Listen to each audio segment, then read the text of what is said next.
Blog Talk Radio. What's up, my friends? This is another week, another episode of Will's Take on Sports. I was off last week on vacation. Before I get started, I just want to wish a happy belated birthday to the lovely Miss Nikki Minor. I'm so glad that I met you. I'm glad that you tolerate my tale. And I just want to wish her a happy belated birthday and put that out there. All right, let me get this started. This podcast is called Time to Let It Go. Basically, why I named this podcast, gave it this name, is because I want to discuss Father Time with my friends. But before I get their opinion, let me just say, see, that buddy Father Time has claimed another victim. That's Tiger Woods. Tiger missed the cut at the British Open to play in the weekend at the Grand Old Golf Tournament, and some media blame injuries. I just said Father Time got old Tiger. See, old Time tried to claim, old Father Time tried to claim Manny Pacquiao last night, but the Pac-Man refused to open the door. I have loved sports since I was a little guy, but the hardest thing for me to watch is my favorite athlete get old. I remember the greatest, Muhammad Ali, getting pummeled by Larry Holmes, Dr. J not being able to soar through the lane and dunk on people, Michael Jordan not having any vert during his brief stint with the Washington Wizards, and my favorite athlete when I was growing up, Dan Marino, watching on the sidelines while the Jaguars ran up and down the field and hung 62 points on the Dolphins in Marino's last game. Father Time is undefeated. And my question to my brothers, what pro athlete will Father Time claim next? I.e. Formula 6, maybe Tom Brady, but we'll find out what their opinion is. We'll get their answers on the other side of this music, so, hey, let's go ahead and get this podcast started. Let's go.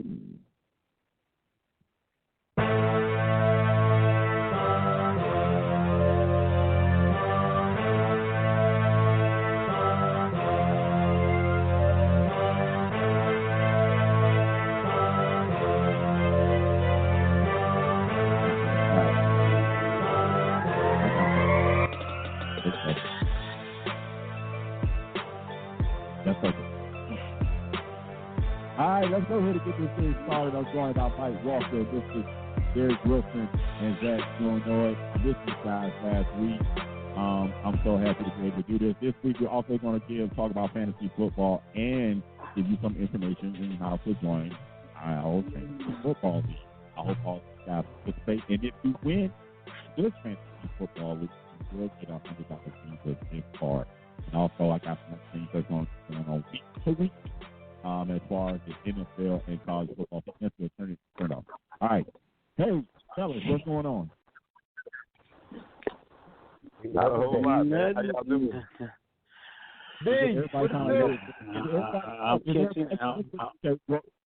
Just make sure everybody get it. Come on, let's get it together. I'm getting that fever.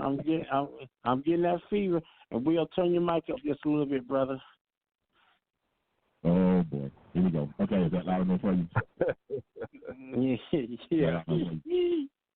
Okay, make sure that's loud enough for you. All right, guys, you heard what I said about Father Time. I want to ask you guys, what professional athlete right now, in any sport, do you think, besides Tiger Woods, we know he got him, and Manny Pacquiao did escape last night with it. I mean, let me just say this about that fight last night. Keith Thurman is a robot. Good grief. Manny Pacquiao danced around him like he was at a Soul Train line or something like that. And all this Thurman kept doing was like a big lunging guy just kept coming at him. Although he did get some shots in, but still, I just thought that he just looked like he just wasn't that skilled of a boxer. And Manny Pacquiao used all his ring experience and got over on him. I still thought it was a close fight, and it was a split decision, so it was a close fight. But anyway, all right, so what professional athlete do you guys think that Father Time is knocking on their door next? It's got to be Tom Brady. It's got to be Tom Brady. It's got to be Tom Brady. Huh? All right, Zach. It's got to be a hater. Zach, come back to me, man. I'm trying to think. I'm with him, probably Tom Brady. That's the first one coming to mind. Tom Brady. All right. Go ahead, Mike. What would your Tom Brady hate?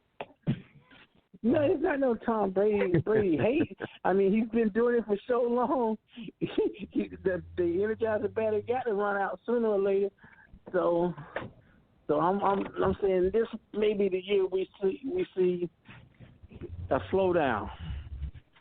And it's not being. Hey, I'm not hating this time. Okay. All right, Derek, who do you think will be Father Time is creeping up on someone or what professional athlete's door right now? I'm like Zach. You gotta let the process that one a little bit. I actually wouldn't say Brady. I think Brady's numbers will fall, but I don't think it has anything to do with him. I think more than anything, it's gonna be kind of an after effect of the offense changing. I think they're gonna be more of a running team, and there's no Gronk, so you only have a drop off when you do the first ball Hall of Fame tight end. If you don't have anybody else playing receiver that you can name or Julian Edelman, but I don't think it's because of his skill level. Drew Brees is one that comes down to me because he's so much smaller than he did have a rocket arm, and I mean, I think Brees will be 40 this year, right? Right, he will be. Yeah, he's not already. Like they going all in. That's why they're spending all this money trying to get him weapons, so he don't have to throw the ball a long way. They're trying to keep it as short as possible. So if I had to pick one, I would either say him. Yeah, exactly. Yeah, they tried to keep everything short. They didn't give him anything that was really challenging for somebody to have to really push the ball down the field. So I think Sean Payton did a better job of hiding than people want to really say. Oh. You got your answer yet, Zach? You got your guy yet? You don't think? I don't have a guy yet. I'll be honest with you. I'm going back to Drew Brees. Man, I'm like, the man takes great care of himself. That conditioning and stuff he into. So I don't know, man.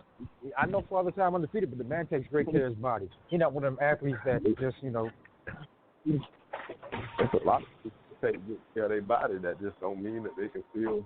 Jason Taylor feeling like hitting those people. But he ain't gonna turn the corner on nobody. That's true. Alonzo still look like he can go dunk on everybody. When last time you saw Zoe? Zoe looked amazing, but he ain't gonna go run up court behind nobody. So I feel you on that because if that's the case, then the obvious dude on the list that everybody's looking for to fall out, but I just don't think it's gonna happen. But if it did, I wouldn't be surprised. It'd be LeBron. I don't think it's going to happen, but if it did, I wouldn't be surprised just because miles on his body. Nah, check it out. I've seen LeBron workouts because I view LeBron as a beast. I mean, his workouts definitely I can't see him falling off. No. Right, that would be the obvious choice just because of the number of games and minutes he's played. But when you look at it, you can't just look at it like that. So for Brady, I know Mike picking Brady, but for Brady think did a better job than anybody as adapting to his age. Like you can't really tell where his skill dropped off at because he adapts so well. Like his timing game is, aside from maybe Joe Montana running offense, nobody has time like this dude. Nobody. True. But you understand now, Brady, two different sports, because in his sport, he can hide his you can hide his deficiencies. Okay, it's not like he's not the running back or the receiver, so you can hide. You can hide. That's why your quarterback is able to play. You can hide whatever. LeBron, you can't hide it. That one-on-one to show up, everything else. Well, you can't really say that. You can't really say that he don't hide it, that because LeBron was like the all NBA defense 10 straight years or something close to it. When the last time you saw LeBron play defense? Really play defense. This ain't a hater moment. I'm just saying. Even LeBron fans will tell you he don't play defense. So, it's going to fall somewhere, even if it's in nothing but endurance and stamina to just completely dominate the whole game like he used to. That's why I say this off season where he wasn't in the playoffs or anything. He got that extra month or two to rest. I think he's gonna come back and be the best LeBron we've seen in a long time. That's just my. And that's why he's able to Taco Tuesday. Taco Tuesday. Anthony Davis. Taco Tuesday. For the first month of the season, he'll be okay. But they don't have to manage his minutes, and he can't. He's gonna need Anthony Davis to really carry him. He's gonna need Anthony Davis to be like everybody keeps saying, he's one of the top 5 players in the league. He's going to need Anthony Davis to be top 5 player. He's going to need Anthony Davis to be the Anthony Davis that helped sweep Portland in 2017. He's going to need that Anthony Davis for a majority of the season because LeBron can't do it anymore.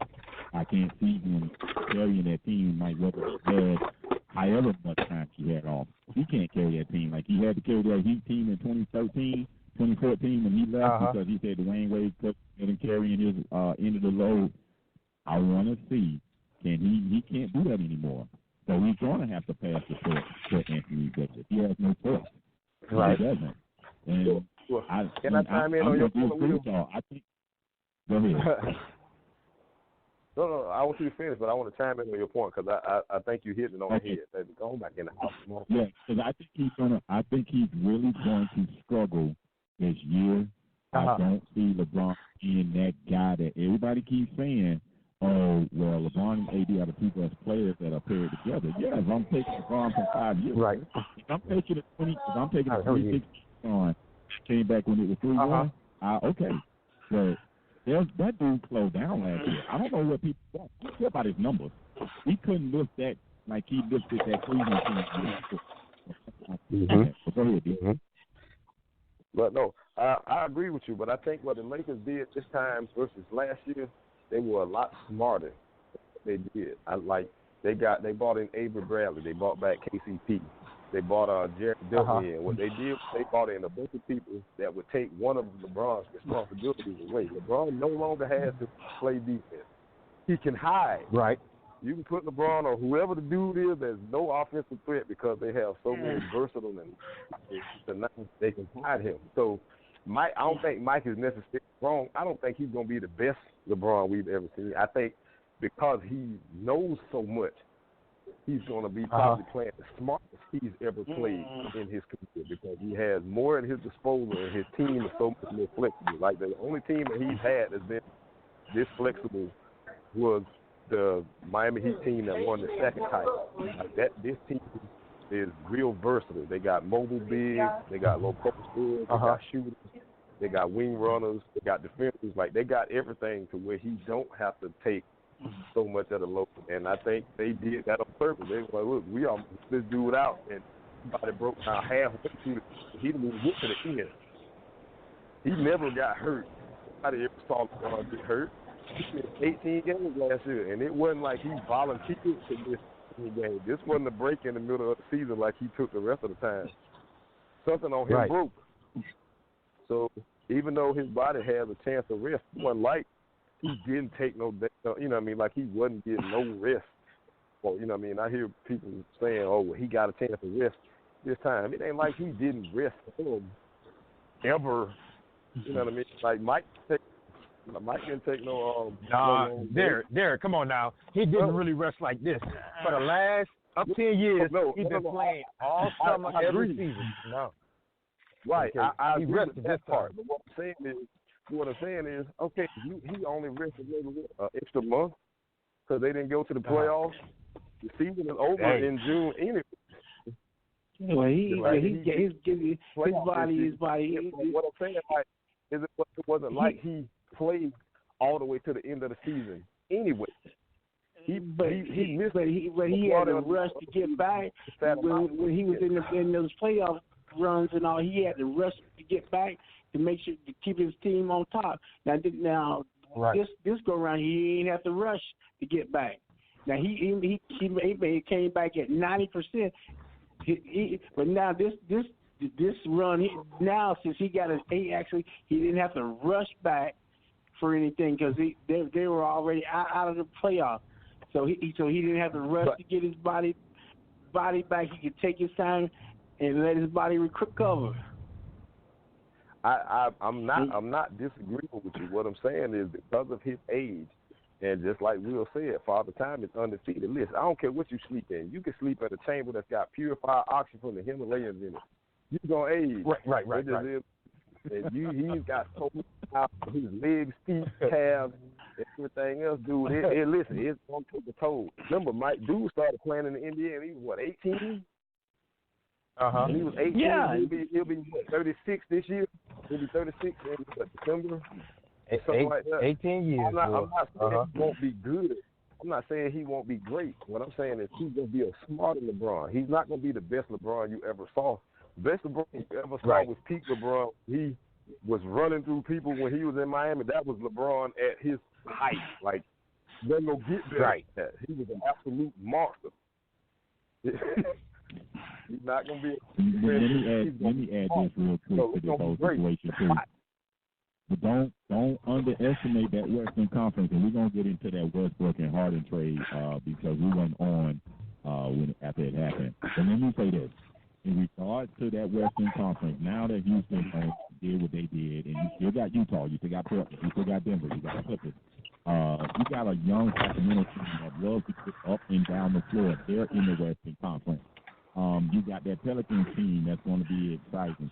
They're in the Western Conference. They may not win, but they're going to be young. They're going to be exciting. They're going to get up and down the floor. Phoenix is going to get up and down the floor. What I'm saying in regards to his age and all of this, the Lakers are, I get everybody saying Avery Bradley, Ray John Rondo, Danny Green, DeMarcus Cousins, and they still got Kyle Kuzma. I get all of that. But each one of them dudes got something at the end after their last name is a question mark. There's a question mark behind every last one of them. And DeMarcus Cousins, let's see how happy old DeMarcus Cousins be, because there was a rumor when him and that boy was in New Orleans that they didn't get along all that well, and that boy was exactly. That's why I understand. Playing. Right. Yeah, he was a lot happier and a lot freer after DeMarcus Cousins went down with injury. Not that he was happy that he got injured. I'm just saying the floor opened up a whole lot more from when DeMarcus Cousins went on the floor. Maybe he had more to operate. But let's see how that dynamic works. Let's see if Danny Green, because we all know Danny Green makes jumpers once every 10 games. That's how it goes. So let's see how that goes. With the Cousins thing, I think he's got a taste. He finally got a taste of get to the finals, and he wants to get back there by any means necessary. So he's not guaranteed. That goes. It's no team guaranteed. There's not one team that's guaranteed. But I tell you what, the Lakers, you don't think the Lakers got as good a chance as anybody over on that side? They're one of the top four in my opinion. I'm gonna stick with that. I said that even before Danny Green got signed. I don't put Houston up there. I'm not putting Houston, vaulting them up there. I like Westbrook. Because he got that dog in him. He plays so doggone hard. I mean, he has flaws, and I get it, but I like the dude because he plays hard. He gives you everything but I'm not vaulting Houston up in that because him and Harden are buddies, and they're going to do kumbaya moments compared to Harden and Chris Paul. All I'm saying is I think the Lakers are one of the top four. One of the top four. I don't vote them. I'm not going to put them lower than that, but they're definitely one of the top four. But my thing is, like with Chris Paul, everybody was saying that nobody want to play with LeBron, but it seems like nobody want to play with Chris Paul. That's what nobody wants to play with, because every time I hear, oh well, he's not good in the locker room. He's not this, he's not that. But everybody will jump on LeBron and say he's the one that nobody wants to play with. And just like he was saying, Westbrook, nobody don't want to play with Westbrook. Extremes to that, though, Mike. I think it's two different extremes to that. I think people don't want to play with LeBron because you're never going to get the credit if you win, and you're always expendable when you play with LeBron. You don't get the credit because you. I don't think it's that people don't like playing basketball with him. I think it's the other stuff that people aren't really. You know what I mean? And like the media loves LeBron. Like everything LeBron do is golden to them. So if something goes wrong, it ain't gonna ever be his fault. I think that's what people get turned off by. Chris Paul is LeBron fault. Act like Kobe, but he don't have Kobe hardware. You can't just dive all over your teammates, bro. You ain't got no rings. None. Right. You can't dominate a game like Kobe. You can't even go by nobody no more. So you can't have that thing like, well, I'm the man right now, and you know what I mean. You need a pick just to get away from a guy. That's different. So I think that's the issue. I think people actually playing with LeBron as teammates. I just think they don't like the scrutiny that comes with it. With Chris Paul, I just think Chris Paul thinks more of himself than he is. Or the lack of credit. I think D, you hit on it. It's the lack of credit. I think Chris Bosh said something along those lines too. He wasn't happy with LeBron's decision, but he was like, "Hey, I can play too." Because everybody's like, "Well, dang, where was this when LeBron was there?" He was like, "Yo, I can play too. I just deferred to two other guys." I think Dwayne Wade needs more credit than people want to give him because Dwayne took a back seat. Yes, LeBron was the best player in the world. He was the best player on the Heat team. But Dwayne Wade wasn't no slouch in his prime. He wasn't no slouch. He carried that Heat team for 2 years into the playoffs when he had Smith Parker and Jermaine O'Neal at center and Quentin Richardson at small forward. I mean, Dwayne Wade carried that team, and he took a back seat to LeBron. But Dwayne was older. See, that's the difference between Dwayne and Kyrie. Mm-hmm. Kyrie wanted the correct. Yeah, Kyrie wanted the credit. Dwayne didn't care for it. He was just like, I just want to win titles. Kyrie wanted it, and I still don't kind of get his logic behind it because I would think the more you win, the more credit you'll get, no matter who you win it with. I think that's what Kevin Durant saw when he went to Golden State, but then he still was miserable as hell. That's why I think him and that boy are great marriage up in New Jersey because he was still miserable. He won 2 titles. Who cares if it's Steph Curry's team? You know what I'm saying? Who cares if it's? I mean, stop letting the media dictate your life. Stop letting social media tell you your championships don't count. Yeah, they do. But them 2 rings on your finger say you got 2 titles. Whether you won it with a team that's got 9 All-Stars or 1 All-Star, don't matter. You won 2 titles. I know you're right. I know you're right. It doesn't matter. I can tell you right now, there's some older players in all professional leagues that don't bump their head. Look at Kevin Garnett. Kevin Garnett came out and even said himself at one point, I wish I'd have left earlier. But he was loyal to Minnesota. I wish I would have left earlier. I mean, you get to a point to where how much money can you make? How much is it to be in the doggone man? Because the only way people measure your success in professional sports is titles. Dan Marino is one of the best passing quarterbacks in NFL history, and he's labeled a loser because Don Shula couldn't draft a defense.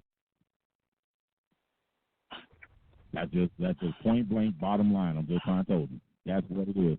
Because there's no way goes up 33, 34, 35 points a darn game, and the defense gives up 38 to 40. The man threw 44 touchdown passes. One year, the team was 8-8. I'm serious. You know, he just and he's able to Uber, and because Don Shula couldn't draft a defense, he drafts Eric Kuhnrow and John Bolton. When Daniel and some other athletes that were coming out of the University of Miami and some other schools that he didn't want to take. And a lot of that had simply to do, and I'm getting ready to touch on something that's real sensitive to Miami people. There are a lot of black people that are from Miami cannot stand the Miami Dolphins. They hate the Dolphins because they consider the Dolphins to be a racist organization. There are a lot of brothers that can't stand the Dolphins. I mean, they hate them. They couldn't stand Don Shula because they think all he wanted to win with white players. He didn't want to necessarily win with the best player. He wanted to win with white players. And that was hence when the Hurricanes were on the rise. Zach, how they go to the top? Where did they go to recruit? Oh, straight Negro in the hood. In the city. Well, that's right. Don didn't want those type of players. He took Eric Kuhnrow or John Bolzer, whichever one of them was over Dan Sills. Dan Sills in the second round for the San Francisco 49ers. That's nice football. Nice football. But he took State Grocery from the University of Miami. Right. But I love the Dolphins still, even through all of that, because that's my hometown team. But I'm trying to tell you, there are a lot of brothers that I they hate them. They still go even with a minority head coach. They just feel like the Dolphins never gave brothers a fair shot when the university was on the rise. It's so amazing. And it really is that all the top organizations, Jimmy Johnson leaves Miami, and the first thing he does, he drives Buffalo, Maryland. He goes and gets Darryl Smith, then he gets Kevin Williams, and then he gets a couple of other guys from the University of Miami. He drafts them. What does Don Shula do? Nothing. Buy you a backyard, easy shot, but he didn't And I know that's a touchy subject for some people. You know, I know mine is 65% Hispanic, and that's another reason why the kids don't go to the University of Miami. That you know this. Those kids don't go there because Miami's in such doggone turmoil as far as racial divide that a lot of black people are fleeing, i.e. the reason why I don't live in Miami right now. There you go. I know it's a subject, but that's what it is.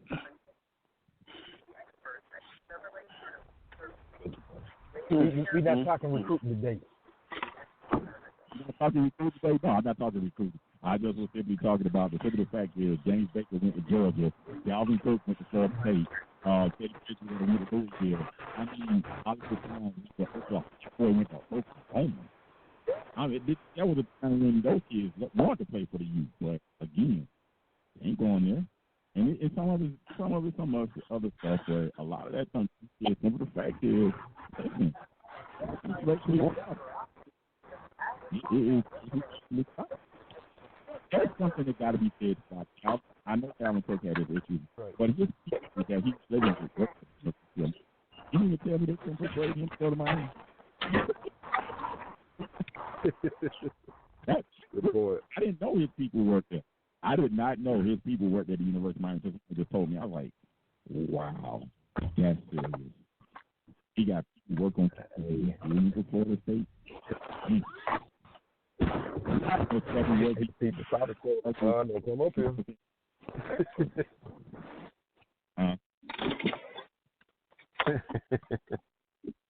That to me, that's crazy. I couldn't believe it when I heard it. I thought it was the craziest thing I was like, nah, it's not right. It's like, yeah, if people work at the University of Miami, he was going to Florida. And then Florida State came in and went out, or Luke did something. I don't know. There's some crazy story behind the whole thing. But anyway, all right. NFL training camps are getting ready to open, guys. I want to talk fantasy football again. I want to promote this. There will be a fantasy football league that I have set up already. It's on Yahoo. I'm going to send each one of you guys. And also want to put it out there for Project to join us. We will do a fantasy football live draft right here on the podcast. We're going to start at 6:15, and I want you guys to participate. Again, it's $100 for the winner of the doggone league, and it's only going to be 6 teams. So we only need 2 more players. That's it. So I want to do that. But first, I want to get what you guys think of fantasy football. Are you guys – well, I know Zach and Mike are players. D, do you play fantasy football? I do. Last year was actually my first time playing, and I finished 3rd in my league. So, Mike, I'm in. I mean, you going to be in this year, Mike? I was only in 2 last year. I don't know. It's so it's time consuming if you want to win, because you got to make sure you have the right players in at the right time against the right people. So I just hope I just hope I get to some. I'm just hoping I get the Chicago Bears, and maybe Denver Broncos defense. That's what I'm hoping. Ain't no hoping. That's you draft. Hopefully you draft them before anybody else. Yeah, I'm in two leagues. We don't auto draft. You do your own drafting. So that's the good thing about it. There's a lot of drafts. You do your own draft. You know, that's an actual draft. Hey, but that's a question, Zach, that I can propose to y'all. Do you draft defense in the first round, or do you wait and get all of the good offense? Never. Defense and kickers always last. You can always get a defense because that ain't where your points coming from. Never. Right. So I'm going for the best. I'm getting the best quarterback. I need the best quarterback I can get first. Yeah, well, we're gonna do quarterback class. I want to get you guys' opinion in regards to running backs. All right, Mike, this is definitely at you. Ezekiel Elliott may hold out. He may hold out, but it ain't just about him. Okay, Melvin Gordon's got issues. He may hold out. Le'Veon Bell's coming back. We'll find out about him. Is he on track? Is he better or whatever? You know, he took the year. I don't think he's going to really have much success in Adam Gates' offense. Plus, with that kid at quarterback, I really don't know where quarterback. I don't see much happen in a positive way for Le'Veon Bell. But I want to ask you guys, and then Doc Worley has his issues. Based upon all that, who is the number one running back in fantasy football? Not in real football, but by productivity, touchdowns, and yardage and stuff like that. Who's the number one back in fantasy football? Christian McCaffrey. Who? Christian McCaffrey. See, and I was going with that kid from the Giants. But Christian McCaffrey's a good choice. McCaffrey and Barkley gonna be beasts this year. Barkley. Hey, yeah, Saquon to me. Saquon number one. But then Saquon do it with now OBJ is gone. Don't forget OBJ is gone, and it's a possibility that the rookie quarterback is going to make an appearance at some point. So defense is going to concentrate on him. Christian McCaffrey. And after the suspension of the kid that from whatchamacallit that was at Kansas City. They didn't suspend him? Huh? The running Hunt. Yeah, after his suspension, he's gonna put up some nice numbers. But if Nick Chubb is balling out, you can't. I mean, that kid won't be back to the middle of the year. Nick Chubb's gonna start from the jump unless he gets But right, exactly. Chubb is balling. Insert Hunt in there. He's a nice addition. I got one sleeper, guys. James White, Patriots. Oh my goodness, the homer pick. We know the Patriots gonna come up. It ain't a homer pick. It ain't even a homer pick. Listen, we got to compensate for the fact that Gronk is gone. Who do you think them instant fans are going to? Him. Oh. He gonna hold up. Believe it or not, hey D, this is your team. But believe it or not, you know who I think gonna take over for that now that Gronk's gone? And you may disagree, but I've been reading a lot of things about him. That guy from the University of Miami, the little white boy. Okay. Oh, think about the receiver. Yep, Berrios. They love Berrios. They love Berrios. But that's why James White is gonna get so much more attention in the passing game. Is because you're going to have a lot of small, fast people all over the field. Well, small, fast people make you get out of position. Oh, okay. So I agree with that. He's going to help us out a lot. Oh, yeah, he gonna definitely. They say Brady and him been playing. Man, Brady love him. He's always open. He catch everything. Let me ask this question. So he's gonna be inside on one side. He's gonna be inside on one side, and Edelman's gonna be inside on the other side. So Brady's gonna pick and choose between which one of these little small midgets he's gonna throw to, basically. Yeah. Hey, you know I'm no Patriots fan, but it wins for them. They winning, so they doing something right. It's a different league now, man. You don't have to have 6'8" receivers no more. Right. They going back to like the old Houston team, the small, quick receivers. Hold on. Edelman is no more based upon the fact that Gronk was always the threat. Gronk always threw all the coverage. That's what allowed Edelman to do all those things that he was able to do underneath and do the option routes and things of that nature. Gronk is gone now. And I get all the reports about Braxton Berrios. Braxton Berrios is in the Julian Edelman league now. He's that good. No. Oh, I was wondering. Just a little off. I like Braxton Berrios. He had a great season. He had a great senior season, but Braxton Berrios is 5'6". He's little. And so was the receiver before him that played for the Dolphins? Wes Walker. Wes Walker was 5'7". Yeah, but and you see what he did. I'm saying Julian Edelman is the same. I'm just saying him and Julian Edelman are the same player. So I'm just saying you're gonna have two guys correct. on the inside. That's right. Okay. That's okay. Not necessarily. Edelman, because Berrios can actually give you some vertical play. Like he can give you some downfield action. Edelman ain't really going over the top. He really not going to do that. And I think that's why they drafted N'Keal Henry. And we're going to see if they give us Josh Gordon. I'm hoping. You're going to need Josh Gordon to give you Josh Gordon. He ain't got nothing to do with the league. Josh Gordon need to get his act together. That's the problem. Josh Gordon is Josh Gordon. I'm rooting for him. I really am. But yeah, if he does he's come back, yeah, if he does come back, man, it's gonna be a nice little nightmare. It's the for all Patriots. You know he's coming back. They're going to give it back to him. They're going to give Bill Belichick what he wants. No, man, I appreciate the league so much. The love, I appreciate it. I really do. Derek, I have to ask you, how you became a Patriots fan, dog? I just don't get it. I'm gonna give Not you the being truth, from Boston. bro.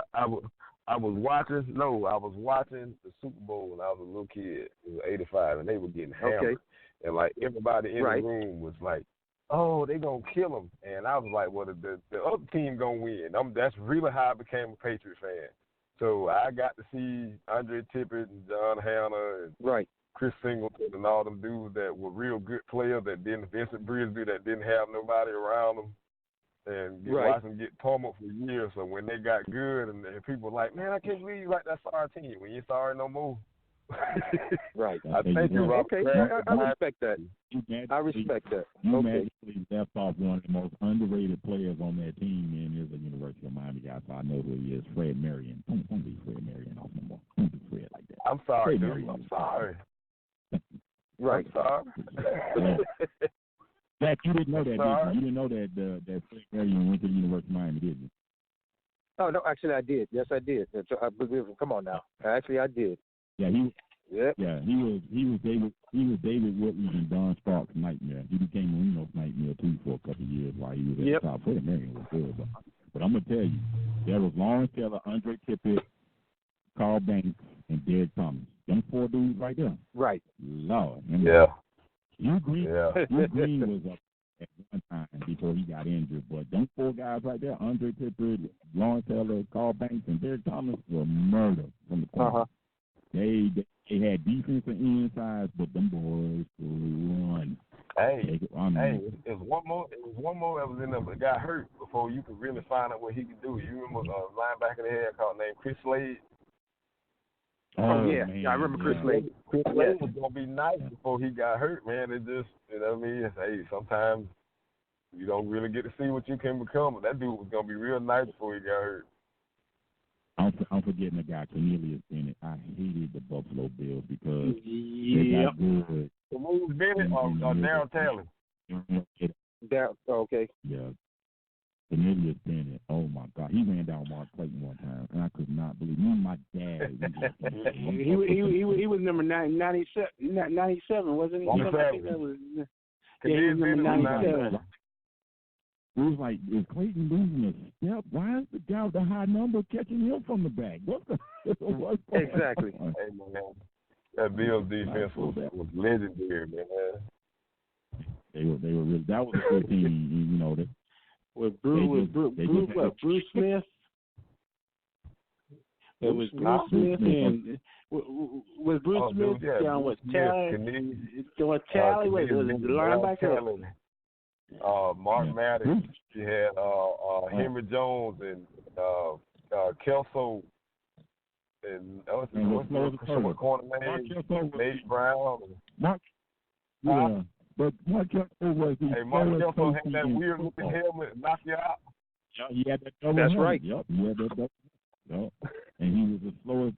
Hey, but you know, fellas, what we realized back then, defense was allowed to play defense. Okay. Yeah. Defense ain't allowed to play defense now. They play tiddlywinks nowadays. Okay. Defense back then was allowed to play defense. And it was some guys on the back line. That's why they was able to sell those hardest hit DVDs back then. Remember back then you used to sell the hardest NFL hardest hits? Oh yeah. We're gonna get back to you can buy the VCR tape.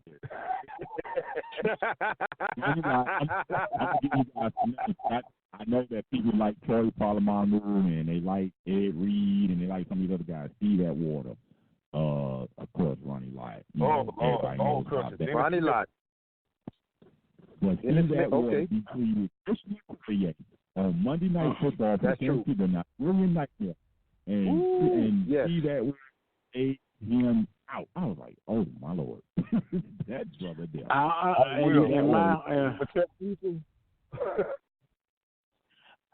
I only seen one guy.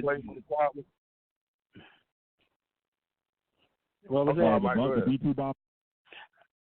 I only seen one man that ever ran over Ronnie Lott that I ever seen, and that was William Andrews. William Andrews that played for Atlanta on a Monday Night Football game. Bravo drugged his butt on the Monday. You better recall that game. That was one of the best plays. That's right for the Giants. That's true. Mark Raro drugged. He drugged him. He drugged Ronnie Lott. I got him back though. And another person y'all forgetting about, I seen also dragged him. Mike Allstott. One time Mike Allstott went through, but then again Mike Allstott used to go through everybody. I was just going to say Mike Allstott ran through. Mike Allstott looked like a lumberjack with a football. Like, yeah, this dude was massive, man. He was like a pig. Biggest legs you ever seen. And the Joker wasn't fast. He wasn't fast, but he was going through you. Hey, he while wasn't Will fast. Dunn was out there building all them homes, he building them homes from single mothers, and kudos for him for doing that. He ought to have been making sure took care of Mike Allstott. So Mike Allstott opened up some holes, bro, for let me tell you, that Tampa Bay team had to be really good with Brad Johnson at quarterback. I know I'm not taking a dig at him because he's a Florida State player, but he was a backup most of his career, and they won a Super Bowl with him as starter. Right. That's all I'm saying. That Tampa Bay team had to be really good. Really, really good. He was a good quarterback. They had great defense. They had a great defense. You have to score over 14 points. You score 14 points, you're going to win. We had this discussion one time before, Mike. Get a man his credit. Get John Gruden's credit. Let's not go there today. See, you brought it up. I was staying away from it, but he stole the championship. I mean, he got it. Ain't nothing you can say he got it. But that one of his boys, don't do with it. A title is a title. All right, let's quickly get back into fantasy football. Let's go ahead and look at the wide receivers. There's a plethora of wide receivers out here. I don't know how you can dig these up except for the fact that Tyreek Hill is the guy. He is that dude. Tyreek Hill, the Kansas City wide receiver. He is fantasy football. He really is, because he can do punt return, kickoffs, and then of course they do all kinds of ways to get him the football. So he is that. And now that he's cleared to play the whole season, I think Kansas City, I got to put him back in there for the possible contender for the Super Bowl, because I thought they'd get going to be suspended, but they're back. But anyway, for fantasy football purposes, I think Tyreek Hill is the best. I want to get who you guys think who's the best wide receiver for fantasy football. That. I'm going to go with that man right here in Atlanta. Well, you know what? I take that back.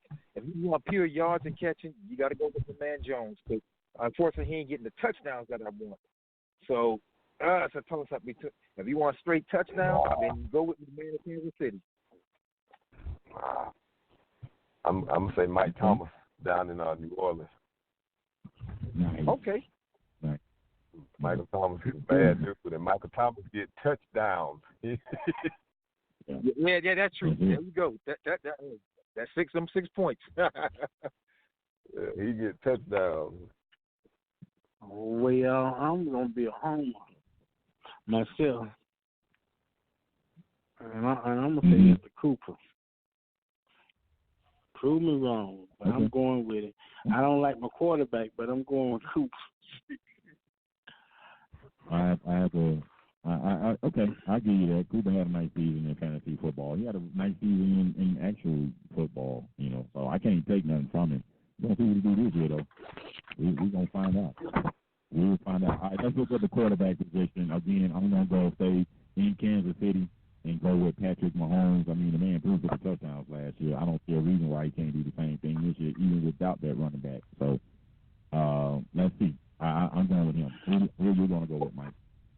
Top quarterback. I'm going Drew Brees. He can't throw. Huh? He can't throw. He can't throw. Well, I'm going Drew Brees. Now you. I'm just saying.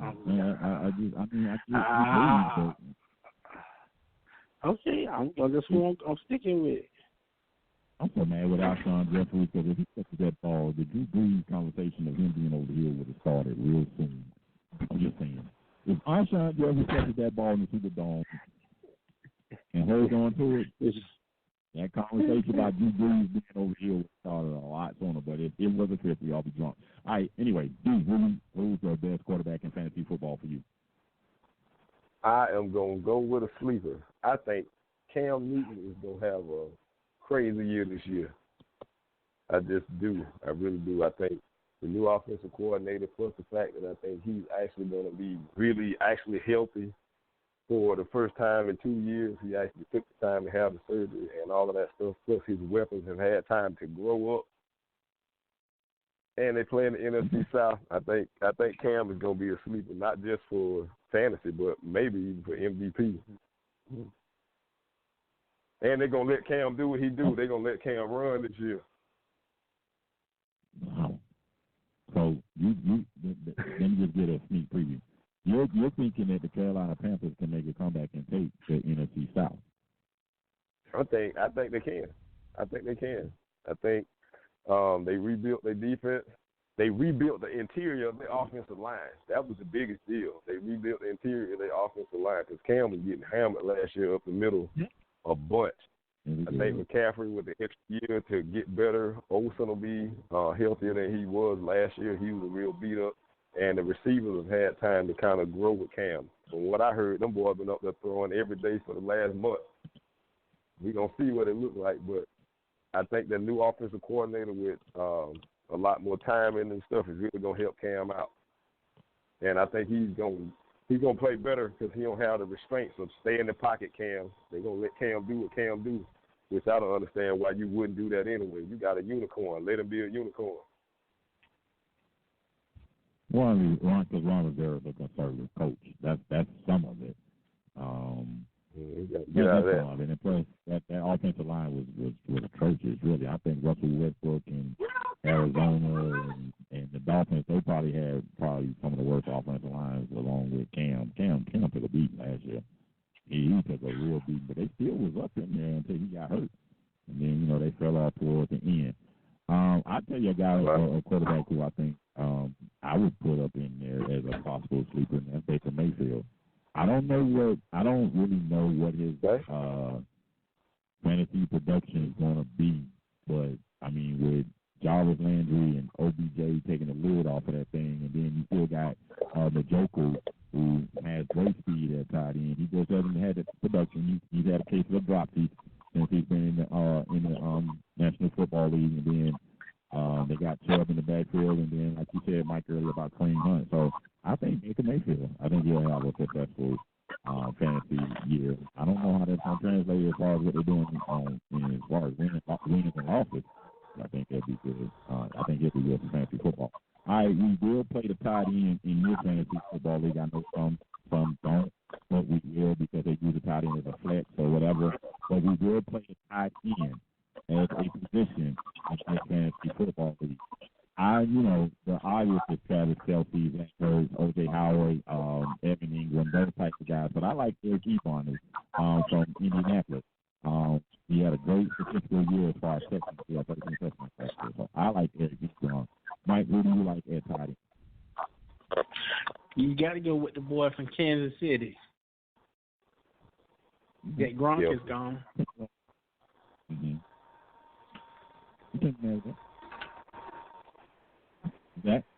I'm sorry.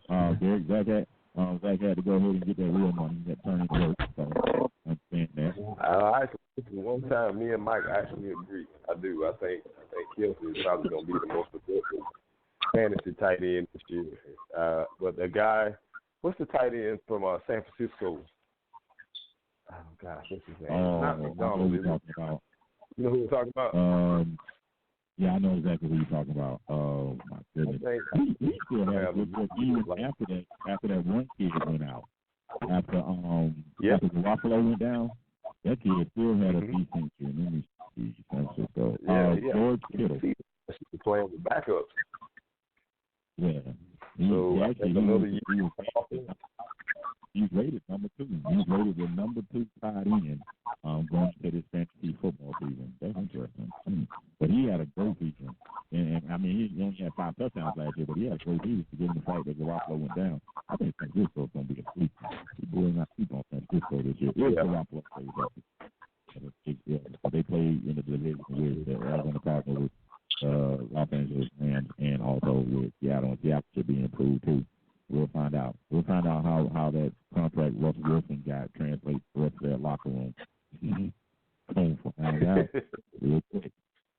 You're gonna make me have to go. Huh? What you say? I was just saying, you're gonna make me go tomorrow and have to sit down and make me some printouts on fantasy football tomorrow. See, I was trying. I'm getting the fever, but I was trying not to get it too fast. But now that you're starting all this, you're making my temperature rise. I want your temperature to rise. We got 2 weeks before we do our draft again. We're gonna do that August 4th right here on this podcast. So that means you guys actually have to be on Yahoo so we can do it. But we're going to do a live draft right here. Just got to find 2 more players. So make sure I present that to them. But anyway, all right, defense, Mike, you already mentioned Chicago. I'm going to tell you somebody who I like, actually, and I think they should be even stronger this year, and that's the Los Angeles Chargers, not the Rams, the Chargers.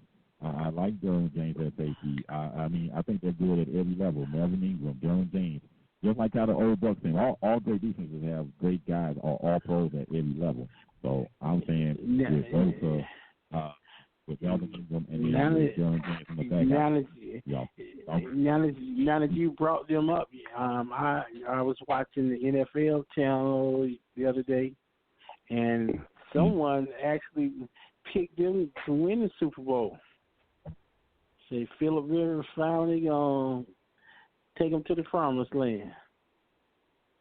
But that's actually not too far fetched, right? I mean, yeah, they in the West, and like they got Kansas City.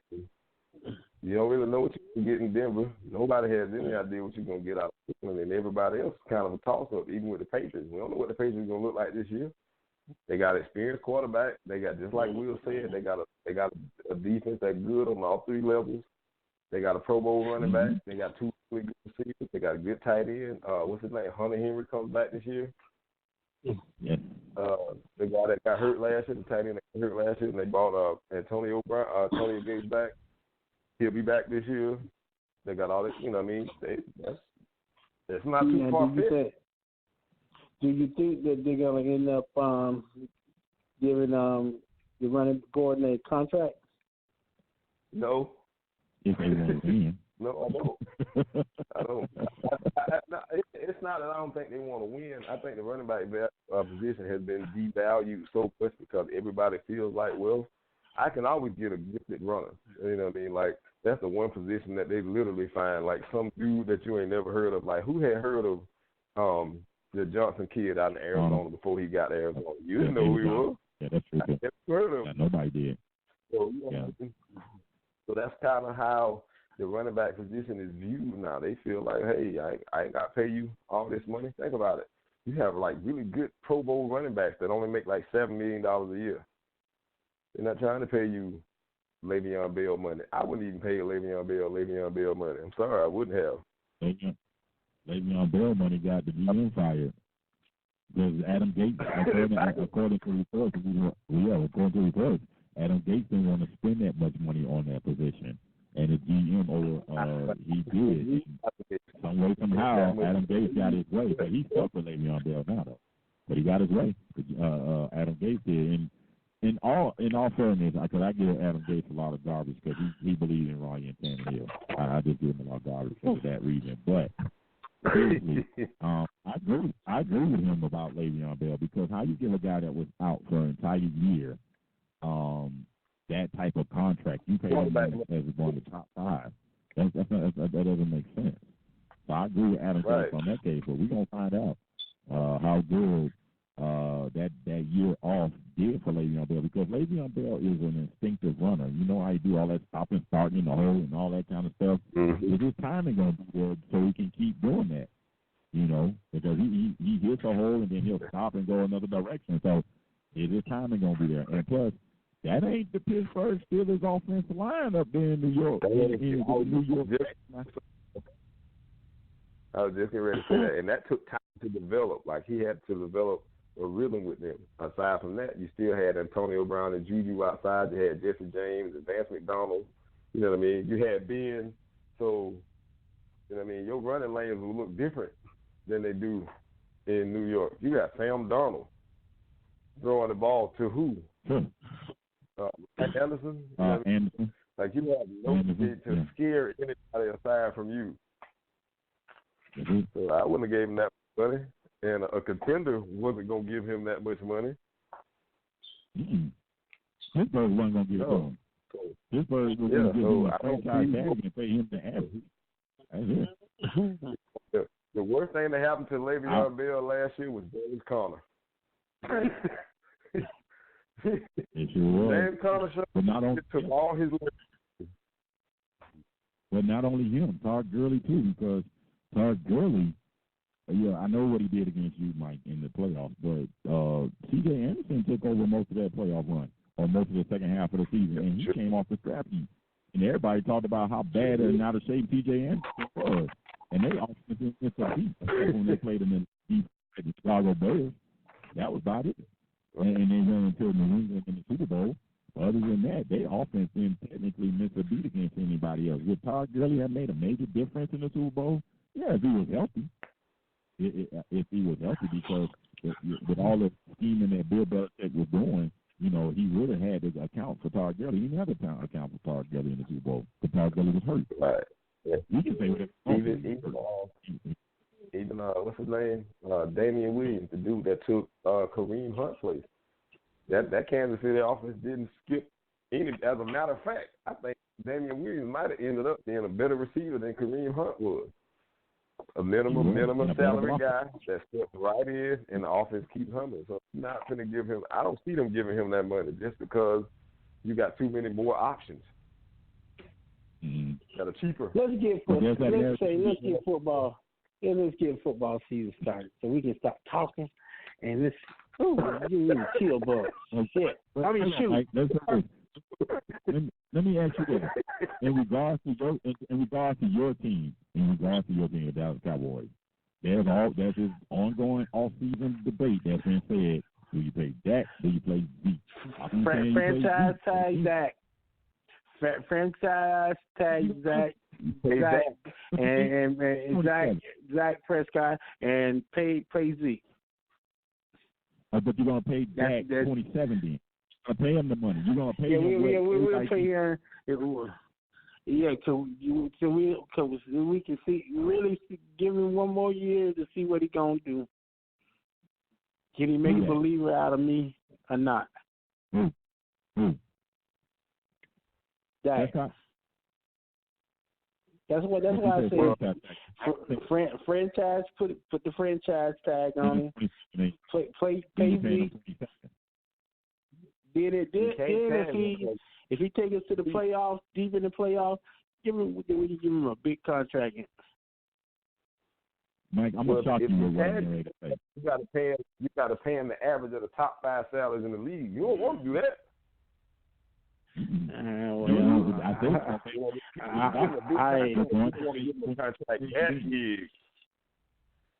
Well,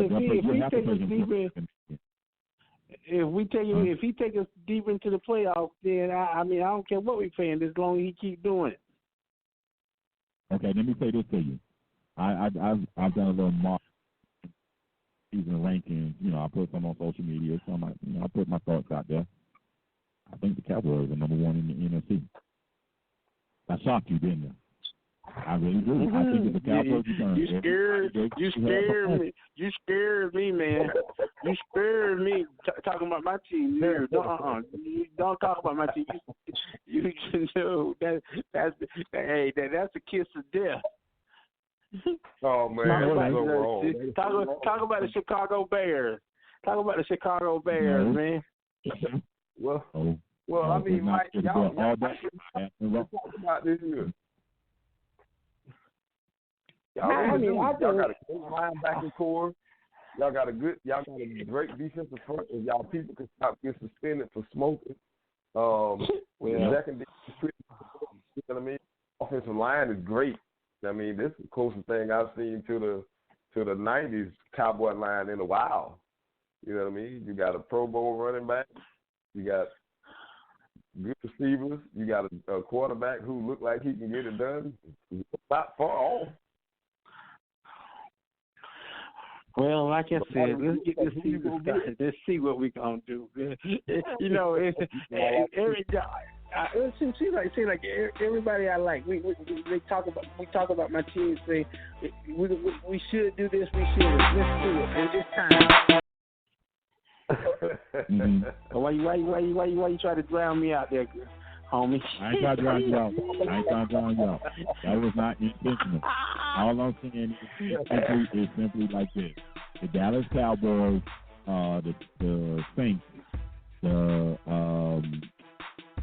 Chicago Bears, the Philadelphia Eagles, the Rams could be there, but depends on what they do with Todd Gurley, whether he's good or not. I mean, those are the teams. I got to look at Carolina. They can be there. I think Tampa Bay may can be a sleeper. If James Winston can cut down their turnovers in the first be there. If they can get some money out of Cousins. I mean, not money. If they get some what about Atlanta? What you think about Atlanta? And they claim they got a new defensive coordinator that's going to make their defense better. They played defense since the second half of the Super Bowl that they lost at 23 defense. They ain't played defense since then. But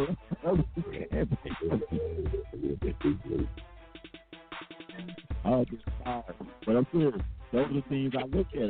When I looked at it, I said, okay, these are 5 teams. They picked one. I picked one out of it. And in the AFC, I looked at 5 more teams. I looked at the Patriots. I looked at Colts. I looked at what else? That's 2 other teams. Kansas City was one. And I said, hey, I'm going to go with the Colts. I think the Colts and the Cowboys will be in the Super Bowl. But